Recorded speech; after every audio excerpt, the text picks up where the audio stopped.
really is a decision. Now you need people to come alongside. You need people to help you. You need resources. That's what we do. We raise millions of dollars a year so that folks can get the help they need. That's what we do. But it really begins with this. Are you going to choose life? My kids, they watch all kinds of weird reality television stuff. And I'm supposed to be a good dad and stop them, but sometimes I just, they're being quiet over there. So I stumbled upon my children one day watching this show, Hoarders. You guys ever seen that? That's a crazy show. I watched like 4 minutes of one episode, and that was enough for me. But you guys know the premise, right? People hoard, and they find themselves in these just terrible, terrible situations. The episode I was watching, this elderly lady had hoarded in her house for many, many, many years. So much so that she had a chair in her living room, and she didn't really have a path to anywhere else. So she got to the point where her food was within reach.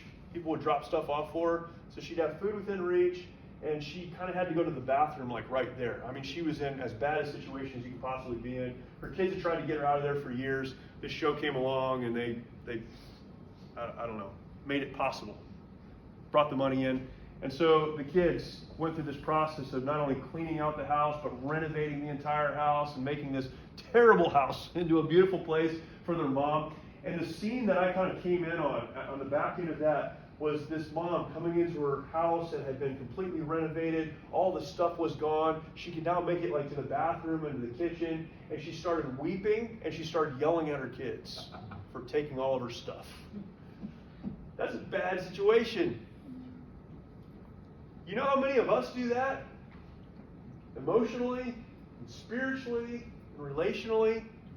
We're in a mess, but we're so connected to our mess, into our trauma, into our brokenness, that we'd rather sit in that filth than get the help that we need to actually move forward in our lives.